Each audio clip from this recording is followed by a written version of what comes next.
Olá, tudo bem? Gostando mais de você. Se você não gosta de você, o mundo não vai gostar de você. O seu desempenho, tanto pessoal quanto profissional, nunca será maior do que a sua autoimagem. Por isso nós estamos trabalhando nisso. Como melhorar a sua autoimagem? Como melhorar a sua autoestima?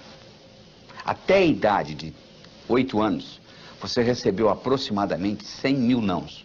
Não faça isso, não faça aquilo, não faça aquilo. Crianças com 4 anos de idade, microgravadores colocados na orelha para escutar, gravar o que elas escutam em 24 horas, para cada elogio, elas receberam 9 repreensões. Então o que acontece? A sua autoestima, que nasceu direitinho, ela começa a ser lesada. Você tem que continuar vivendo.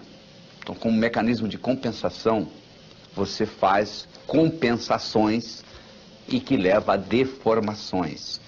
Adolf Adler, discípulo de Sigmund Freud, o Dr. Adler dizia, toda compensação traz uma certa deformação. Conclusão, você passa a ter 2 personalidades.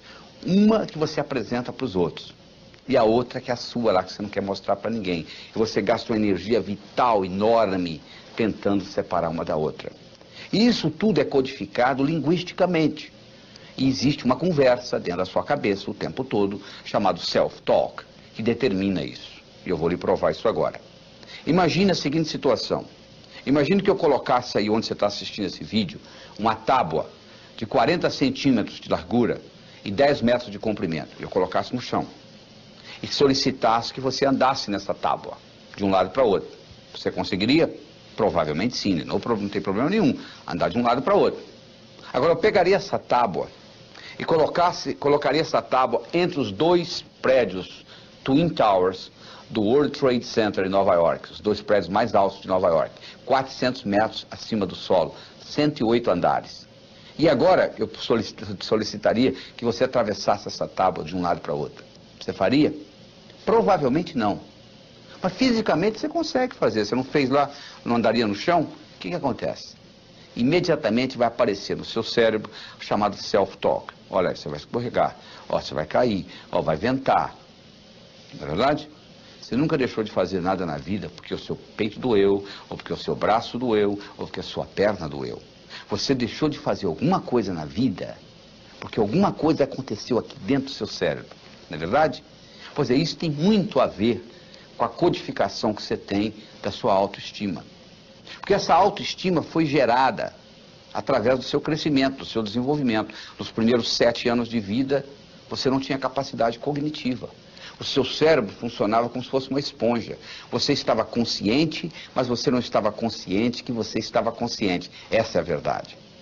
Então a religião que você tem, os preconceitos, as suas crenças com relação a dinheiro, a Deus, a amor, a saúde, a velhice, tudo isso foi codificado nos primeiros 7 anos de vida. Dos 7 aos 14, você entrou na fase de modelação. Você começou a modelar os outros. Você começou a copiar o comportamento das pessoas. Se a sua mãe dizia, não minta, mas você ouvia ela mentindo para o vizinho, você chegava à seguinte conclusão, mentir é válido. Ou seja, você incorporava o comportamento e não o que as pessoas estavam dizendo. E você começou a fazer julgamentos. Por volta dos 14 anos, você entrou na terceira fase, que é a chamada fase de socialização. Você começou a se socializar com os outros. E teoricamente, somente teoricamente, você completou isso por volta dos 21 anos. Eu digo teoricamente que eu encontro pessoas com 50 anos de idade que ainda não saíram de casa, emocionalmente. O pai já morreu, a mãe mora a 2.000 quilômetros de distância, mas a pessoa ainda não saiu de casa emocionalmente. Então nós temos que voltar lá e reestruturar essa criança, que nunca tem mais do que 7 anos de idade. E como que isso foi estruturado neurofisiologicamente? Do seguinte modo, na base do seu cérebro, você tem uma estrutura chamada substância reticular ativadora ascendente, que é abastecida pelo saldo exergônico do bioquímico celular. Estou falando difícil. O que é isso? Significa que se eu levanto a mão, eu libero mais energia do que é necessária para levantar a mão. Parte dessa energia vai pelo sistema nervoso e ativa essa substância que ativa o cérebro. Então o seu cérebro se mantém acordado graças à substância reticular ativadora ascendente. A segunda função da substância reticular ativadora ascendente é funcionar como se fosse uma secretária executiva do seu cérebro. O seu cérebro não pode prestar atenção em mais do que 5 a 9 coisas de cada vez. Você não estava prestando atenção no dedão do seu pé direito, até que eu falei, nem tampouco na ponta do seu nariz, nem no lóbulo da orelha esquerda, e assim por diante. Porque você não pode prestar atenção em tudo isso, no que eu estou falando, na temperatura da sala. Opa, peraí, tem que ter uma prioridade. E a substância reticular ativadora ascendente estabelece essa prioridade. Quem estabelece para ela? O cérebro. O cérebro diz, ó, isso é importante, eu quero ver, isso não é importante, eu não quero ver. Então as suas crenças foram codificadas e o cérebro diz para a substância reticular, é isso aí. Então imagina uma menina com 12 anos de idade abusada sexualmente. Ela chega à seguinte conclusão, homem não presta. O cérebro dela diz para a substância reticular, então se você encontrar um homem que não presta, eu quero saber. Quando você encontrar um que não presta, eu não quero ver. E daí para frente, o que é que ela vai encontrar na vida? Homens que não prestam. Então, com isso, isso se perpetua.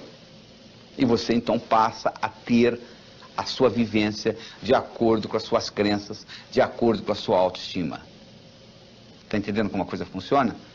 Se você quiser mudar a sua vida, você tem que começar mudando a sua autoestima. Nós vamos trabalhar nisso aqui. Como é que você melhora a sua autoimagem?